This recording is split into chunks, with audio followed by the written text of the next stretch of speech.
On the 5th of January 1942, as exultant shouts of victory resounded in the streets of Tokyo, Admiral Isoroku Yamamoto instructed the staff of the Imperial Combined Fleet to begin preparing for the second stage of operations in the Pacific War.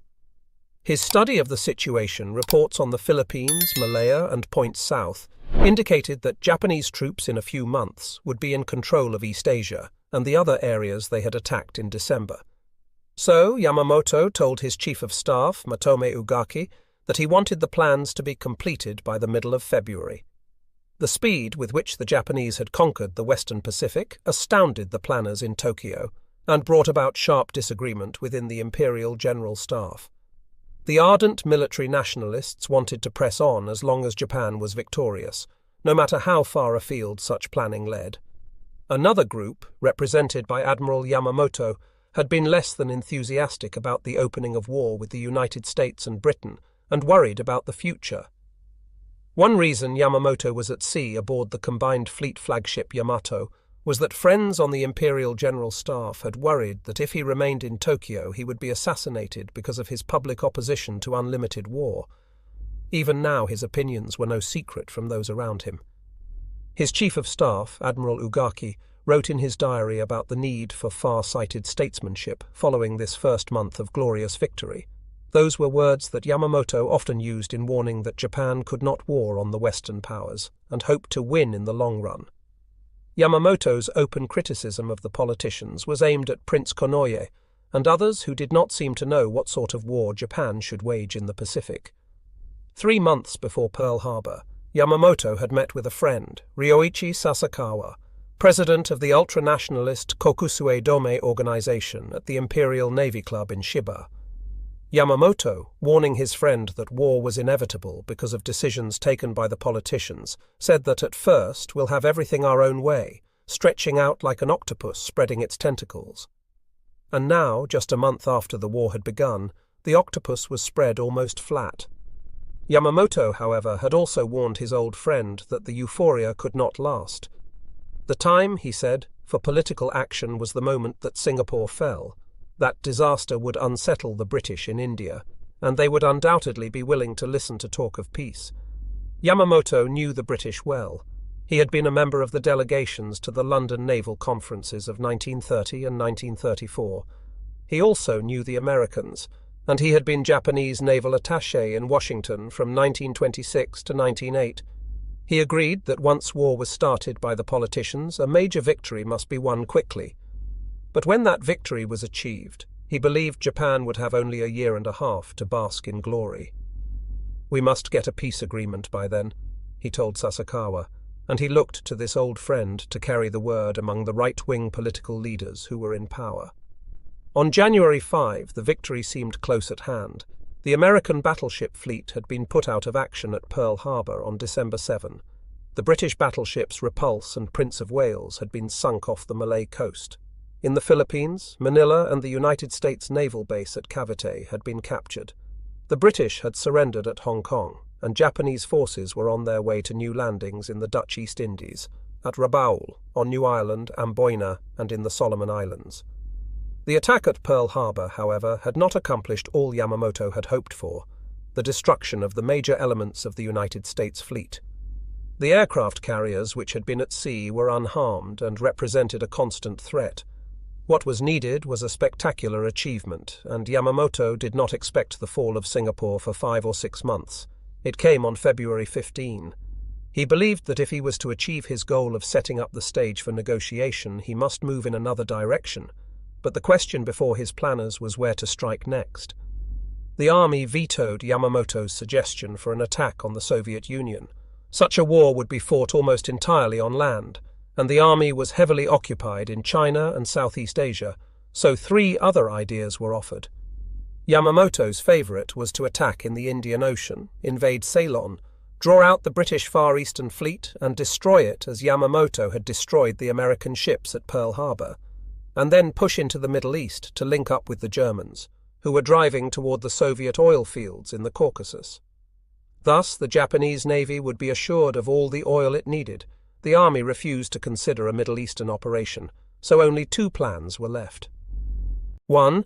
advocated by the Naval General Staff in Tokyo, called for an attack on Australia to deprive the Americans of that forward base of operations. After moving into the Solomon Islands, the Navy would take New Guinea, New Caledonia, Fiji, and Samoa. Advocates of this plan at Imperial General Headquarters were already setting up occupation systems for Australia and New Zealand, but Yamamoto did not like the Australia plan because he thought it would take too long and still would not be spectacular enough to halt the Americans. Yamamoto also knew the Pearl Harbor attack had aroused the spirit of vengeance in people the Japanese had been learning to detest as soft and incompetent. Too soft, the army said, to fight a war to the finish. It was apparent that even the capture of Singapore would not stop the Americans.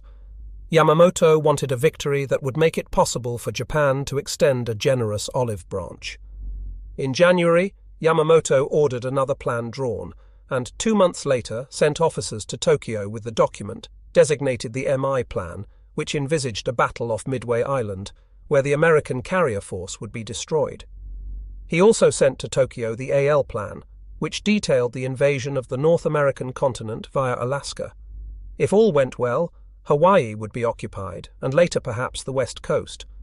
At least victories at Midway and in the Aleutians would give the politicians a base for negotiating the sort of peace that Yamamoto hoped to achieve.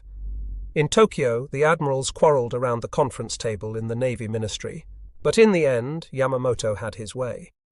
Forgotten was the potential significance of the fall of Singapore in February, and the impending collapse of Bataan and Corregidor, either of which might have served Yamamoto's purpose. The reason they were no longer important lay in the April raid of Lieutenant Colonel Jimmy Doolittle's B-25 bomber squadron on Tokyo. The Doolittle raid had shocked the Japanese into a realization that the Americans were only beginning to fight. In June, after the Midway operation flamed into disaster for Japan, there was no time for recrimination. Indeed, the army did not even know the full extent of the defeat.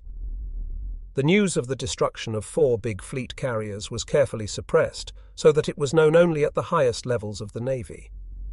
While Yamamoto had been off on his Midway excursion, the Naval General Staff in Tokyo had moved the Navy and its air forces steadily southward to set up the forthcoming attempt to cut off Australia. Naval forces had taken Rabaul on January 23, and from that time onward they had conducted constant air reconnaissance and bombing raids against other islands and New Guinea. It was apparent to the Australians, who communicated their concerns to General Douglas MacArthur after his arrival in March, that the Japanese would soon move against New Guinea. If they were successful, it would be very nearly a walkover for the Japanese to take northern Australia. In February, the Japanese had already bombed Darwin, and in March, when they invaded Salamaua, New Guinea, the pace stepped up. In May, just before the Midway battle, the Japanese sent an occupation force toward Port Moresby, but it was turned back by the fierce defense of the Americans and Australians in the carrier battle of the Coral Sea. The Japanese did occupy Tulagi, north of Guadalcanal, and built a seaplane base there. The Battle of the Coral Sea convinced planners in Washington and Australia that they had to prepare for a Japanese move in the south. MacArthur told the Australian government it must be ready for an attack before a Japanese thrust that was generally expected to be made against India. He cabled General Marshall for 2 carriers and 1,000 planes, but in Washington that May, Admiral Ernest J. King, Chief of Naval Operations, informed General Marshall that until the end of June he would have only 2 working carriers in the entire Pacific, while, on the eve of Midway, the Japanese had 10. And Pacific Fleet Commander Chester W. Nimitz had already given advance warning about the big move he expected the Japanese to make, which turned out to be the Midway battle. While events were taking their course at Midway, the Japanese were establishing their forces in the New Guinea Solomons area. Major General Tomitaro Horii landed the South Seas Force at Salamaua, and the naval troops occupied Lae and began to build up an air base there. Independently of Admiral Yamamoto, the Imperial General Staff had planned the Port Moresby operation, and Lieutenant General Harukichi Hyukatake was ordered to press on toward New Caledonia, Fiji, and Samoa, and to be ready to resume the advance against Port Moresby by July. That would be after the Midway battle, when Admiral Yamamoto could be expected to have returned with his combined fleet. That big carrier force was expected to protect this new move. In spite of the defeat at Midway, which was reported as a victory to the forces in the field, Imperial General Headquarters did not alter its plans. A few days after Midway, the Australians informed General MacArthur that the Japanese were ready to move. In view of the Midway victory, MacArthur suggested that the Allies make a preemptive attack on the New Britain-New Ireland area, and then an assault on Rabaul, the main Japanese naval and air base in the area. With the 2 carriers and the 1,000 planes and an amphibious division, MacArthur would force the Japanese back to Truk. On June 12, General Marshall offered the MacArthur plan to Admiral King with some modification. He wanted 3 carriers instead of 2, and 1 Marine division and 3 Army divisions to make the assaults. Admiral King opposed the idea, because it would put MacArthur in command of the fighting. King's other reasons were supplementary. The carriers would be subject to land-based attack, and they would not have enough protection. As it turned out, the Navy had to cope with both of these tactical problems at Guadalcanal. King devised his own plan, a drive from the New Hebrides by forces under Navy command. MacArthur objected to having his army forces serve under the Navy, but nobody could deny the necessity of stopping the Japanese before they took New Guinea and were poised to attack Australia. The problem for the Joint Chiefs of Staff was who was going to command the operation. They gave Phase 1 the primary task of taking the Santa Cruz Islands, Tulagi, and adjacent positions to Admiral King. Guadalcanal was just a spot on the map with no known tactical or strategic value. It did not even merit a name in this JCS plan. General MacArthur was thrown a SOP.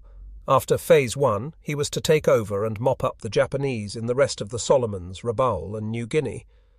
Admiral King was given his way because the Joint Chiefs of Staff recognized that King had already planned a defense line down the Pacific to protect Australia, and his plan would need relatively less force than MacArthur's. Thousands of troops were training in New Caledonia, and King had wheedled General Arnold into sending several squadrons of United States Army Air Force planes there. He had reinforced Samoa and Efate in the New Hebrides, and he planned to put a base in Tonga. Admiral Wilson Brown, whose indecisiveness at the time of the Wake Island crisis had aroused King's annoyance, was shipped off to a newly established unit called the Amphibious Training Command. At San Diego, he and Marine Major General Holland Smith were told to develop new techniques for island warfare. Rear Admiral Richmond Kelly Turner, King's chief plans officer, suggested that the first effort must be to hold the line in the South Pacific, while training the amphibious forces. The second stage would be a combined offensive by the United States, Australia, and New Zealand, through the Solomon Islands, to the Bismarck Archipelago and the Admiralty Islands. The third stage would involve seizure of the Caroline and Marshall Islands, and the fourth stage would take the Allies either to the Dutch East Indies or to the Philippines. Admiral King approved this plan. It was just what he himself envisioned, and he made arrangements to bring Vice Admiral Robert L. Gormley, who was serving as a naval observer in London, to head the South Pacific Command. King detached Rear Admiral Turner from the Plans Division and told him to get ready to take over as commander of the amphibious operation. All this was done even before the Japanese assault on Port Moresby and Tulagi. Vice Admiral Gormley left Washington on May 1. He would take command of the South Pacific Force on June 19, but first he had to go to Pearl Harbor to report to Admiral Nimitz, who would be his direct superior. By the time Gormley got to Pearl Harbor, the Japanese offensive was already beginning in the South Pacific. On May 22, an Army plane saw a Japanese photo reconnaissance aircraft taking pictures of Guadalcanal. Army intelligence suggested that the Japanese were preparing to build an airfield there. On June 25, Army intelligence reported that the grass on the island's central plain had been burned off, and tents had gone up in the area. A wharf was under construction at Lunga. 6 days later, an Australian coast watcher on Guadalcanal reported that construction of an airfield was only awaiting the arrival of Japanese construction units. He even knew the names: the 11th and 13th Pioneer Forces, which were the equivalent of American CB units. This information was confirmed in a radio interception made by Nimitz's intelligence officers at Pearl Harbor. The Pacific Fleet's radio intelligence group, which had broken parts of the Japanese naval code, picked up a message saying that the 11th and 13th Pioneer Forces would arrive at their destination on July 4, and Fleet intelligence put 2 and 2 together. Admiral Turner happened to be visiting Pearl Harbor that day on his way to prepare for the amphibious landing somewhere in the South Pacific. When Admiral Nimitz received the radio intelligence report, Admiral Turner knew where he was going. It could be no place but the Solomons. Within 2 weeks, Turner was in Wellington, where he boarded his flagship, the USS Macaulay, the former Grace Line passenger ship Santa Barbara. His task was to train a whole amphibious task force in 1 month. As Turner began to move ships and men around, Admiral Gormley was on his way to Melbourne to confer with General MacArthur. Gormley left New Zealand with his head full of gloomy thoughts about the foolishness of trying to stage an amphibious operation when no one knew how to do it. MacArthur, who had his own reasons for disliking the plan, agreed with him entirely. They also agreed that with the planes at hand, they could not guarantee the landings sufficient air coverage. After all, this meeting occurred on July 18, and the landings were to be made in 3 weeks. They sent a dispatch back to Washington, recommending that the operation be deferred, but King was not happy with that message. King had told his new commander that he was handing him a difficult job, and that he would not be able to give him the proper tools until perhaps the fall. The answer was no, the invasion would proceed as planned. Now Gormley had left Washington convinced that the United States was not ready for aggressive action in the South Pacific. His gloom increased when he tried and failed to get Seabees and other units sent immediately to New Zealand. From the beginning, the Guadalcanal invasion plan was notable for failures of intelligence. All concerned commands knew that an operation was in the offing, particularly after July 10, when Admiral Nimitz sent Admiral Gormley his operations orders. The major Japanese airbase was located at Rabaul. Planes from those fields could stop at Guadalcanal, refuel, and then bomb Australia. There was no doubt that they could strike a deadly blow at the Allied build-up. But on July 10, the Allied Intelligence Service's report reaching King contained only a casual comment about airfield construction at Guadalcanal, and a few days later a report located the field on the wrong side of the island. By the end of July, the Japanese had completed the airfield, and back at Combined Fleet Headquarters in Japan, Admiral Yamamoto gave orders that the first staged mission would leave Rabaul on August 14. As commander of the overall United States operation, Admiral Gormley tried desperately to get more help, to build advance bases, to bring in more planes. But everywhere he turned, he learned the truth of Admiral King's assertion that he would not be able to provide Gormley with proper tools.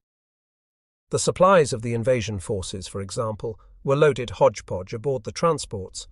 At Auckland there were plenty of docks, so that the ships could have been unloaded and reloaded with supplies in the order of their intended use. Instead, the ships were sent to Noumea, which had no such facilities, and Admiral King had at least a general idea of the difficulties, but there was not time for delay. King knew better than any of his subordinates the absolute necessity of stopping the Japanese before they got to Australia. The timetable remained. By late July, the rush was on, and 17,000 Marines were moving by troopship from California, Pearl Harbor, Noumea, and Samoa.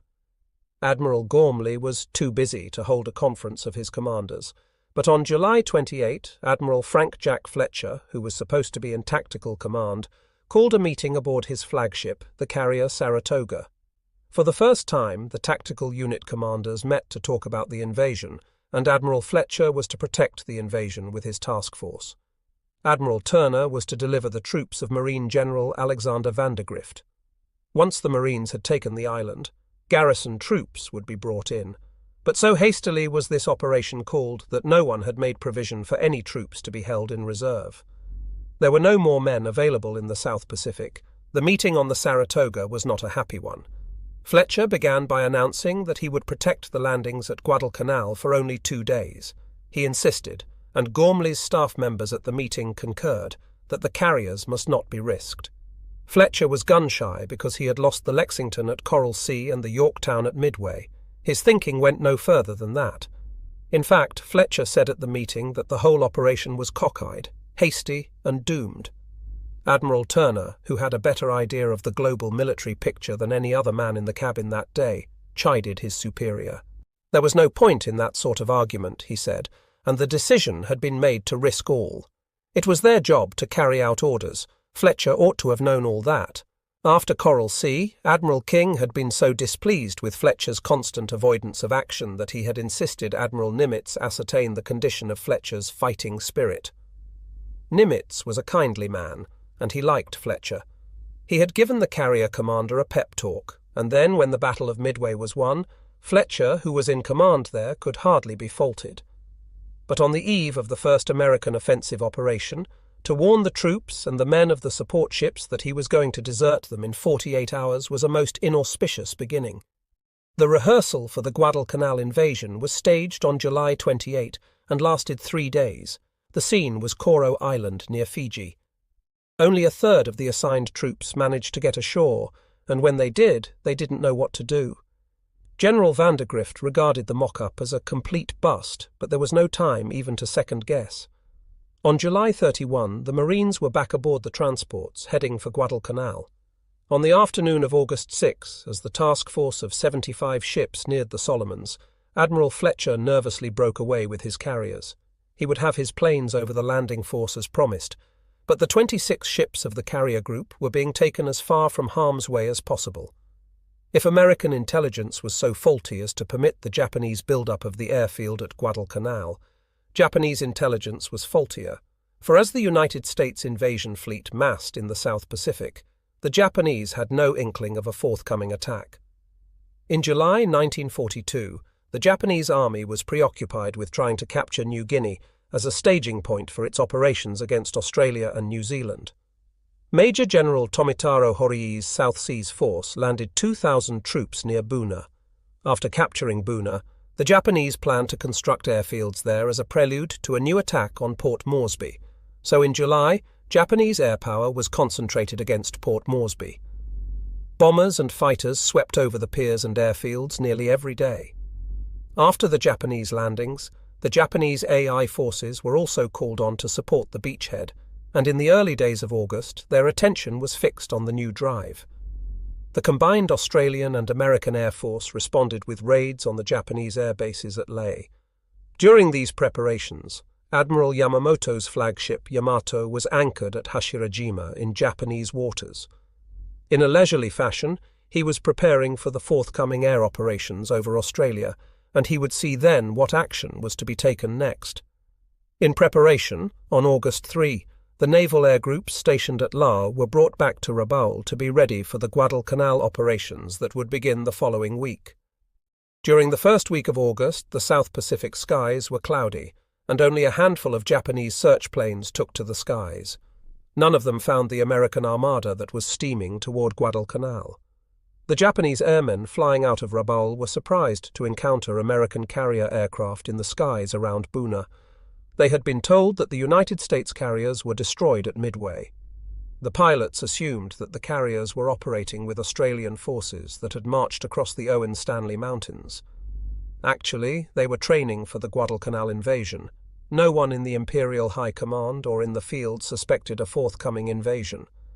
After their 8 months of continuous victories, it was hard for the Japanese to believe that the Allies could launch a seaborne invasion. Had the idea been suggested, they would have agreed with General MacArthur and Admiral Gormley that such an invasion had almost no chance of success. So as the American expeditionary force moved toward Guadalcanal, it enjoyed the element of surprise. On August 4 and 5, the 75 ships steamed on under an overcast sky, and on August 6 the fleet moved through rain squalls almost all day long. But as dawn rose on the morning of August 7, the sky cleared, which meant the carrier planes would have good visibility for their attacks. The fleet went to general quarters at 5:30, and at 6 o'clock the carriers launched their first strike. The planes from the Wasp, Saratoga and Enterprise were assigned targets on Guadalcanal Island, Tulagi, Gavutu and Tanambogo. The Japanese had established a seaplane base on Gavutu and Tanambogo, which were connected by a causeway. The Japanese planes had been kept down the day before by bad weather. Admiral Fletcher's task force reported one unidentified aircraft during the day, but whether it was Japanese or a plane from General MacArthur's command was undetermined. In any event, the Japanese were not aroused until 6:12 a.m. when the communications headquarters at the Tulagi seaplane base sent a frantic message announcing the attack. The radio message went to the 4th, 6th and 8th Fleets, Admiral Yamamoto, and Imperial Headquarters. It was simple and succinct. Enemy heavy bombardment in progress, the weather had cleared, and the carrier planes flew off into scattered cumulus clouds in the light of a quarter moon. The fighters and bombers moved off on their appointed missions. 8 fighters, led by Lieutenant L.H. Bauer, took off from the Enterprise to attack Guadalcanal's aircraft, PT boats, troop installations, and supply dumps. They found no aircraft and no PT boats, and they did strafe the buildings on the airfield at Lunga Point. Meanwhile, another 8 fighters from the Enterprise maintained a combat air patrol over the transports from 6 until 8 o'clock, when they were replaced by others. Bombers began to hit Tulagi and the Lunga Point area, but no enemy air activity was seen all morning. The Americans had it all to themselves, and the only planes damaged were those hurt in operational accidents. Planes from the other carriers struck the seaplane base at Gavutu. The surprise was complete. The American planes arrived and began bombing and strafing the seaplanes in the water. They destroyed 9 float planes similar to the Zero, 1 4-engine Kawanishi flying boat, and 8 seaplanes that doubled as search planes and bombers. A few Japanese pilots who tried to take off were shot down before they were airborne.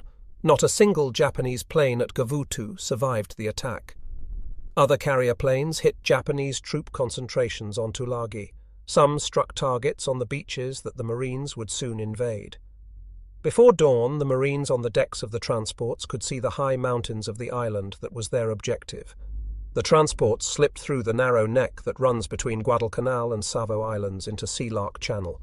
As dawn rose, the guns of the escorting warships fired, and flashes of light illuminated the fleet.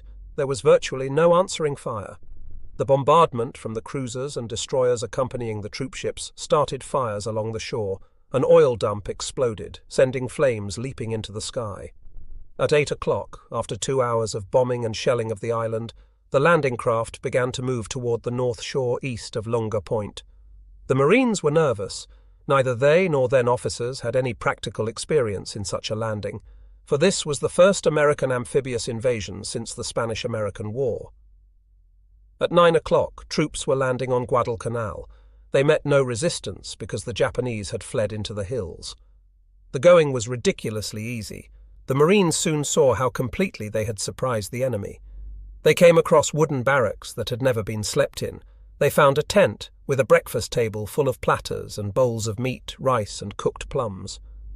There were half-filled rice bowls scattered around, chopsticks hastily dropped on the table or on the straw mats of the floor.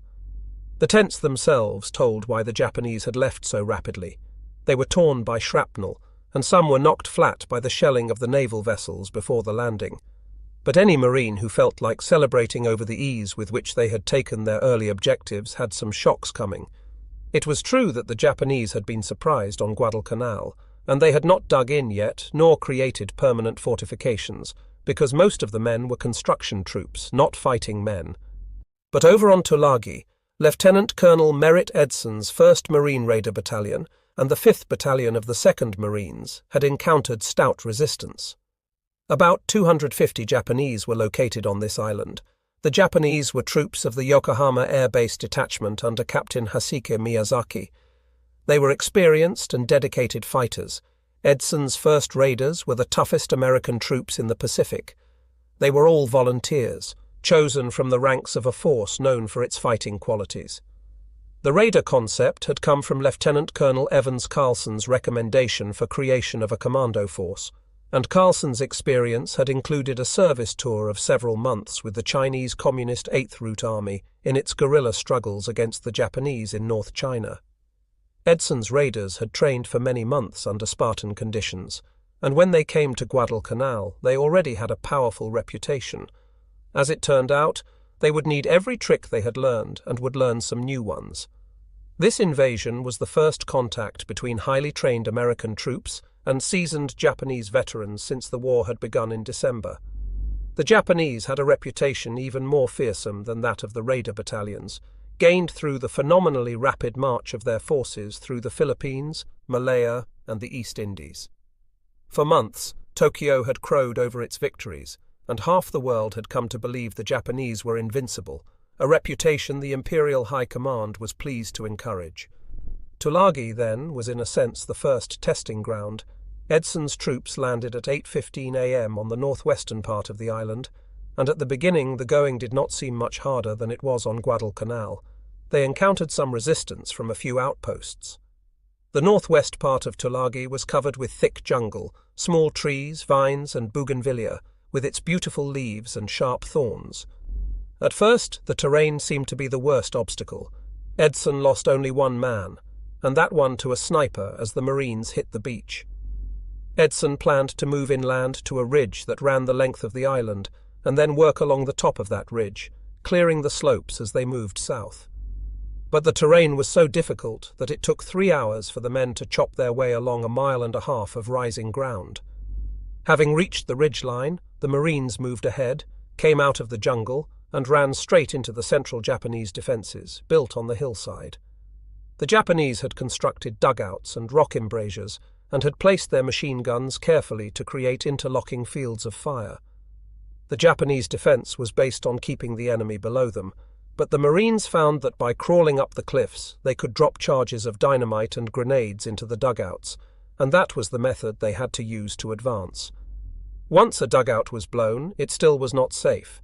In one hole, the Americans killed 17 Japanese with dynamite charges.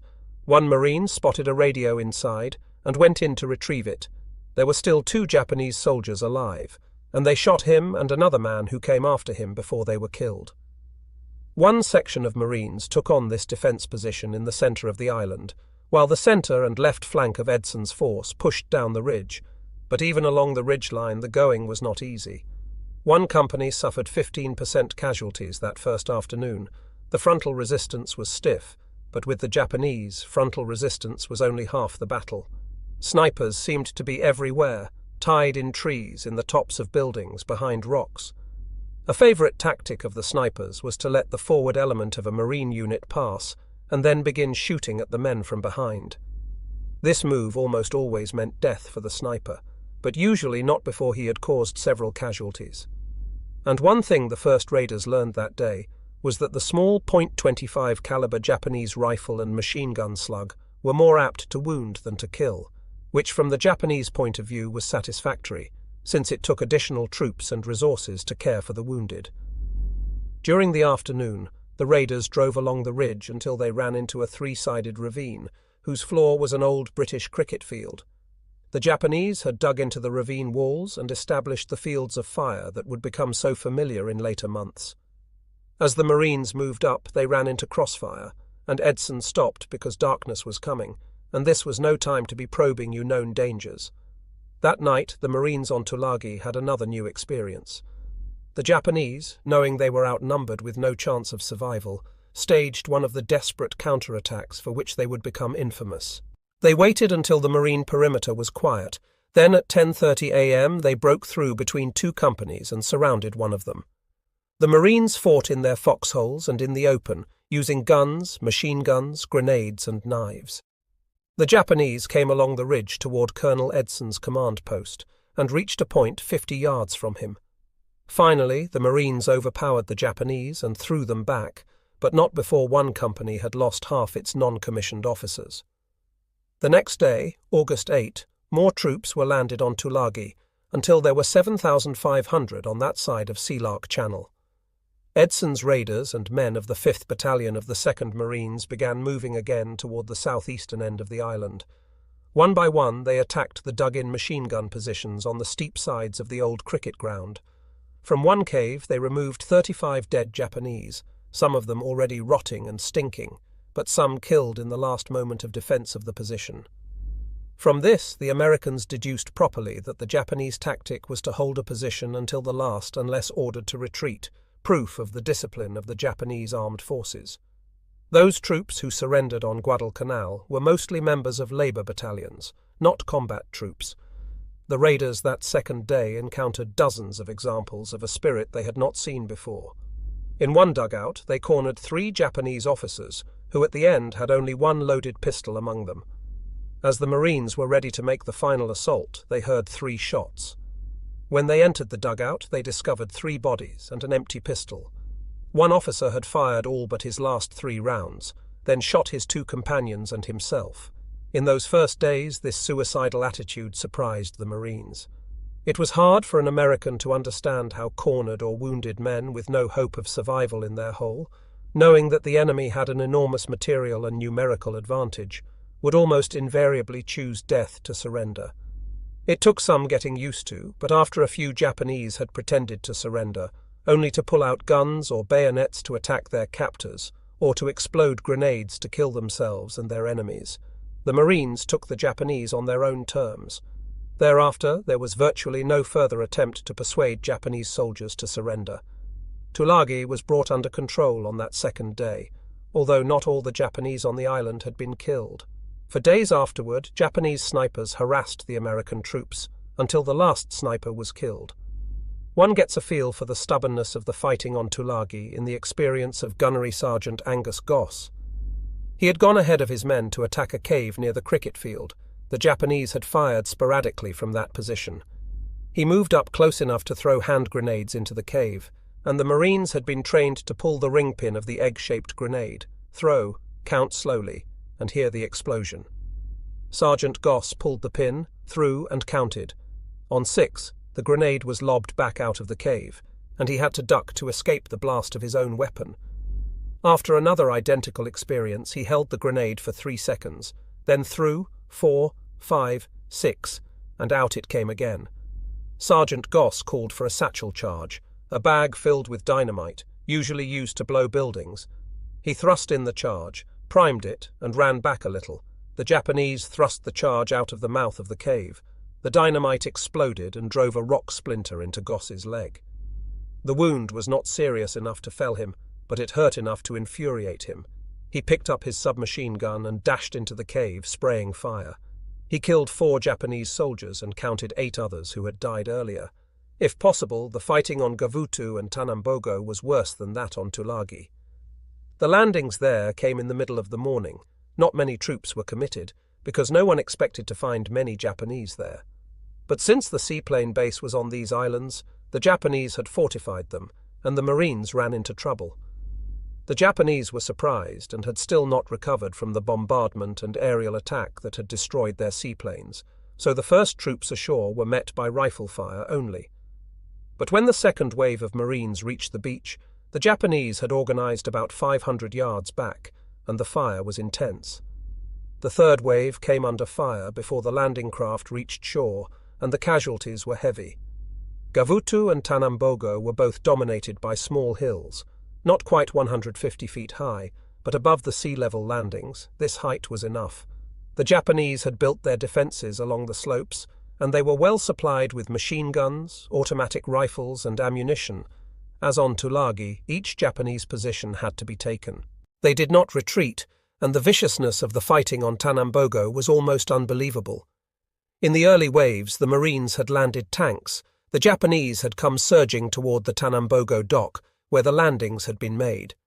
They had jammed crowbars under the treads, thrown grenades, and tried to set the tanks afire with rags soaked in gasoline. One tank commander had opened the hatch and employed the tank's machine gun to kill 23 Japanese soldiers, before one scram bled up the side of the tank and stabbed him to death with a bayonet. Another Japanese then threw gasoline-soaked rags inside the tank, and it burned. By mid-afternoon on this first day, it was apparent that the Marines could use reinforcements, and a unit that had landed earlier on Florida Island, where there were no Japanese, was called over to assist. Tanambogo had been taken, but the Marines were unable to secure the causeway that linked the 2 small islands. The reinforcements were ordered to Tanambogo, and at dusk were given 5 minutes of preparatory bombardment from naval vessels. Unluckily, one of the last shells hit a fuel dump near the beach and lit up the shore as if it were noon. As the Marines came up, the Japanese had them clearly silhouetted against the sea. From the dugouts on the hills came a steady stream of machine gun and rifle fire. 2 boatloads of Marines reached the beach, but the coxswain of the third boat was killed at his tiller, and the boat slewed around and headed back out to sea. The following boats did the same, believing there had been some change in orders, so the men of the 2 boats were stranded ashore, and their only protection was the concrete pier. The Japanese were firing. As soon as the Americans returned the fire, the Japanese spotted the position by the tracers, Soon several men were down. One boat retired, taking the wounded, and it was some time before the confusion was eliminated and other boats began to land. Meanwhile, the Japanese launched a counterattack on the beach. Captain Crane, the leader of the unit, was cut off from his boat, and he and 5 men hid in the brush, and in the darkness they escaped to return to the beach after the Japanese had drawn back to their hillside positions. Eventually they were extricated, but it was 4 o'clock on the morning of August 8 before another unit landed and was able to secure the causeway. When the fighting started, there were 500 Japanese on the connecting islets of Gavutu and Tanambogo. When the fighting ended, there were none. Early on the morning of August 7, the Tulagi radio station flashed the first word of the United States assault to Rabaul. The astounding news reached the Rabaul airfield just as the pilots of the early morning missions were preparing to take off for another day's harassment of the Australians on New Guinea. The orders were immediately cancelled, and all available planes were dispatched to strike the American invasion force. Before the planes could take off, they received the unwelcome news from Tulagi that the entire flying boat flotilla had been destroyed. Then contact with Tulagi was broken, which could only mean that the base there had been overrun. At 8:30 a.m., a flight of 27 twin-engine Betty bombers took off from Rabaul. They had been loaded for the strike against Australian forces on New Guinea, so they carried bombs instead of torpedoes. 18 Zero fighters accompanied them as they climbed to 13,000 feet, flew east to Buka Island and turned south along the Bougainville coast. They were picked up by 4 Enterprise planes just after 1 o'clock in the afternoon. The Enterprise fighters were flying at 18,000 feet, when down below they spotted the large formation of Betty bombers, escorted by the Zeros, just above Florida Island. The F-4Fs attacked, and Lieutenant V.P. Dupois shot down 1 bomber. 4 others began to smoke and were listed as probables.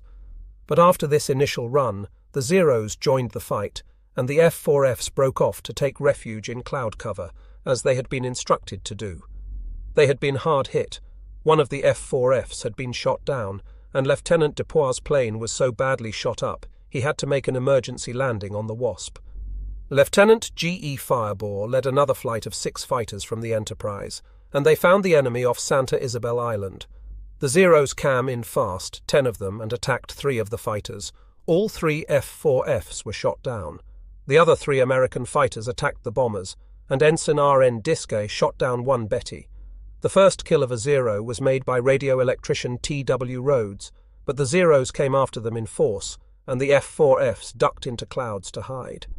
There were 10 Zeros after them in 2 formations, and they came in, observing the Japanese rule: never let your wingman out of sight. They attacked the F-4Fs from the starboard quarter, and Lieutenant Fireball and enlisted pilot W.S. Stevenson Jr. and pilot machinist W.H. Warden were shot down. One of the coast watchers picked up Fireball from the water off Santa Isabel Island.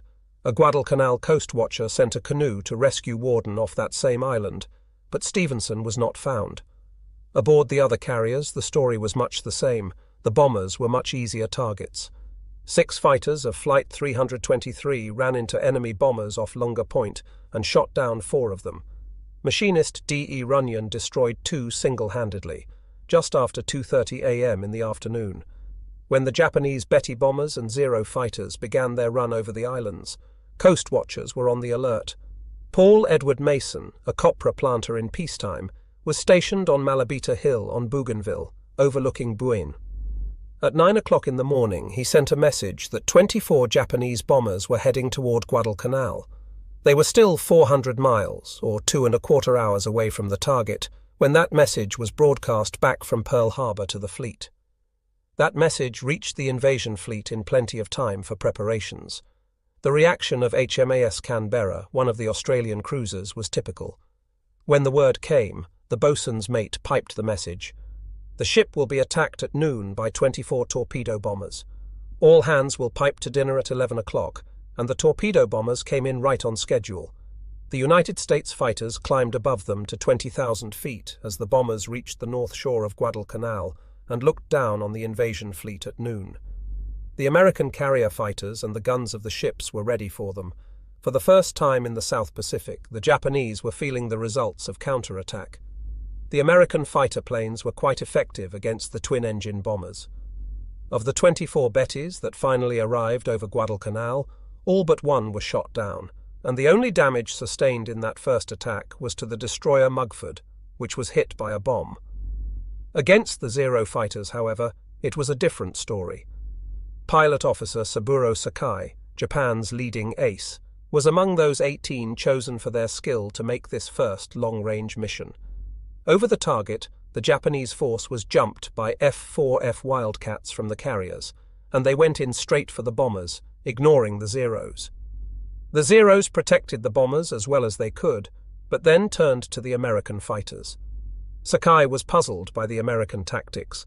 The Navy pilots dived against the Zeros, but if they missed on the first pass, they scattered and evaded. They had been instructed well by their intelligence officers, who knew that the Zero was superior in turning and climbing ability, as well as faster. After a grim and skillful battle, Sakai shot down one F-4F and an SBD dive bomber that by itself jumped 4 Zeros. Several other Japanese pilots made kills. While 1 Zero was lost, pilot Sakai attacked a group of the SBD torpedo bombers, thinking they were fighters, and ran straight into 4 spitting machine guns manned by rear gunners who had him cold as he came in. His Zero was badly smashed and he was seriously wounded, yet he managed to fly the plane back to Rabaul and land it before collapsing. In the air, the Japanese still had a temporary advantage in the quality of the Zero, but already the Americans in their F-4Fs were beginning to learn to use the limitations of the enemy to their advantage. The matter of control of the air was obviously going to be hotly contested. At this particular moment, the Americans had the advantage of propinquity with the carriers close offshore, but the Japanese had the advantage of numbers at Rabaul, and the American effort was seriously hampered by the superiority of the Japanese Zeros over the American fighters. The carrier pilots were flying the F-4F Wildcat, which was not as fast or as maneuverable as the Zero, and the Japanese could fly rings around them. The one advantage of the F-4F was its sturdy construction and armor protection, all that was needed to keep the ratio of lost planes as low as it was for the Americans. At Rabaul, the Japanese recovered rapidly from the surprise of the American invasion, but the problem for the Japanese fighters was the 1,100-mile round trip. For that reason, on the first day, Commander Nakajima, the leader of the fighter squadron, had resisted demands by higher authority that all Zeros available be sent into the fight, and had dispatched only his most experienced flyers. He was soon to be sending others, and the losses grew more serious, largely because of the vast distances to be traversed. By nightfall of the first day, the United States invasion seemed secure. The American troops had moved up near the airfield and had not encountered any substantial resistance. One prisoner was captured, and he indicated that there were only about 600 combat troops on the island and 1,400 labourers, and that they had fled to the opposite side. Admiral Turner had moved 11,000 Marines ashore, and vast piles of ammunition, food, and other supplies crowded the beaches. General Vandergrift had noticed that the beach force was unable to assimilate the supplies, but fearing that the carriers would soon move out, he was glad to see the supplies still coming in. He did establish a second beachhead, but it was soon crowded as badly as the first. At 8:40 a.m. on the morning of August 8, Coast Watcher Jack Red at Buka Passage spotted 45 Japanese dive bombers that had taken off from Kavieng. 30 minutes later, Pearl Harbor repeated the broadcast to the ships. The carrier planes attacked and destroyed many of the enemy bombers, but on this day the United States ships did not escape unscathed. A blazing bomber dived into the deck of the transport George F. Elliott and set it afire. One dive bomber sent a torpedo into the destroyer Jarvis, putting it out of action. That morning, the planes of the Enterprise and the other carriers took off on their missions and found the skies clear. They strafed and bombed troop concentrations along the Tenarue River, and they worked over the airfield again. At about 10 o'clock, 3 fighters from the Enterprise discovered a group of Japanese torpedo bombers coming in low over the surface of the water to attack the transports. The Americans jumped them. Machinist Runyon shot down 1 bomber and 1 fighter, Ensign V.H. Rouse shot down 2 twin-engine torpedo bombers, and Ensign J.D. Shoemaker shot down another. That was the end of the air activity for the day. At nightfall, the Enterprise's Fighting Six counted its losses. 6 pilots shot down by Zeros. The Japanese Zero fighters still had the edge in experience and aircraft, but the American pilots were already beginning to learn tricks of the trade.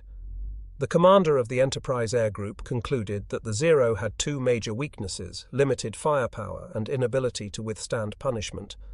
Because of the Zero's superior rate of climb, maneuverability, and fuel capacity, the F-4F pilots were warned to stick close together, and when attacked, each 2-plane element should set up a scissors movement, constantly turning toward each other. Thus, the pair of F-4Fs could concentrate their superior firepower on the enemy, while they knew their own planes could absorb an enormous amount of punishment. On the ground, the Marines fought fierce Japanese opposition on Tulagi, Gavutu, and Tanambogo. On Tulagi, they suffered 90 casualties, but took control of the island by the end of the second day. The Japanese garrison of 250 men fought to the end. 200 men were killed, 3 surrendered, and the rest swam the strait to Florida Island to continue fighting. On Gavutu and Tanambogo, the Marines suffered 250 casualties. The 500-man Japanese garrison was wiped out to the last man. The fierceness of this fighting on Tulagi was in sharp contrast with the easy advance of the Marines on Guadalcanal. There, on the morning of August 8, the Marines reached the edge of the airport they would name Henderson Field. After a flyer killed at Midway, they were beginning to develop a contempt for the enemy. "I wish those fucking Japanese would come out and fight," one Marine said within the hearing of Richard Tregaskis, the international news service correspondent who had accompanied the invasion. "All they do is run into the jungle. On the surface, then, the Marines couldn't ask for a finer war, but the officers were edgy that second afternoon. It was too easy." At sea, the Americans apparently had no opposition either. A few Japanese patrol craft and tenders and 1 or 2 transports had been caught off the shore, and they had been destroyed in the first hours of the invasion by shelling and bombing. Only in the air were the Japanese giving the Americans pause. Most of those first waves of bombers were destroyed, but the cost of meeting the Zeros was 21 of Admiral Fletcher's 99 carrier planes. That loss, not high by operational standards, convinced Fletcher that his decision to withdraw was sound. At 6 o'clock that evening, Fletcher asked Admiral Gormley to allow him to withdraw his carriers. He withdrew before he had a reply. When Admiral Turner intercepted Fletcher's dispatch, he realized that the carrier withdrawal would leave him without any air cover. The number of Japanese planes could be expected to increase sharply as the enemy brought down more aircraft through the island chain. As Fletcher began to withdraw, the Japanese were moving in force. When the word invasion had been flashed from Guadalcanal to Rabaul, Vice Admiral Gunichi Mikawa had reacted immediately. Admiral Mikawa was commander of the Japanese 8th Fleet and the Outer South Seas Force, which meant he had the responsibility for the whole South Pacific operation. His first move was to load 6 small transports with troops and dispatch them with destroyer escort to reinforce the 2,000-man Guadalcanal garrison. But the convoy ran into the American submarine S-38, which was operating out of Australia following the fall of the Philippines. The S-38 sank the transport Meio Maru with 342 men aboard. The sinking, coupled with the reports of the enormous American invasion flotilla, persuaded the admiral that it was too dangerous at the moment to try to reinforce the garrison, and he called back the other 5 transports. By that time, Japanese naval assistance was already on the way to Guadalcanal. Admiral Mikawa had been lucky in the matter of timing. Early on the morning of August 7, as the Tulagi garrison sent its last message, 5 heavy cruisers left Cavien on the northern tip of New Ireland. 3 of them were headed northeast for Manus Island in the Admiralty Group, and 2 were bound for Rabaul. Admiral Mikawa soon ordered all 5 cruisers to hasten to Rabaul. Shortly after noon, the cruiser Chokai, accompanied by a destroyer, moved into Simpson Harbour. The other 4 cruisers waited in St. George's Channel between New Ireland and New Britain for the Chokai to rejoin. When she came up late that afternoon, she was carrying Admiral Mikawa himself and was accompanied by the light cruisers Tenryu and Yubari. So the Japanese moved toward Guadalcanal with 5 heavy cruisers, 2 light cruisers, and a destroyer. As they sped south, Admiral Mikawa composed his battle plan. By cutting speed, they could delay their arrival until after midnight on August 8, and make a surprise night attack on the American forces at the beachhead. The admiral knew that the Americans had several carriers in that area, while he had none. A night attack was a guarantee that he would not be harassed by American planes, since the Americans had no record of proficiency in night aerial operations. In fact, the Americans had no record of competence in any sort of night naval operations, while this aspect of tactics had become a Japanese specialty. Mikawa's problem that afternoon was how to move close to Guadalcanal without coming in too soon, and still not give away the element of surprise. He had to attack to support the Guadalcanal defenders, but if he could surprise the enemy, the effectiveness would be enormous. The admiral did not know it just then, but the nature of the divided command, the inferiority of the American air intelligence system, and the lack of clearly defined search methods would all play directly into his hands. For intelligence about Japanese ship movements, the Americans at Guadalcanal had to depend on air search and submarine reports. Only under the most special circumstances would the reports of coast watchers be of much use concerning naval ship operations. Early in the day, the cruisers were sighted by United States B-17 Army bombers as they moved down toward Rabaul.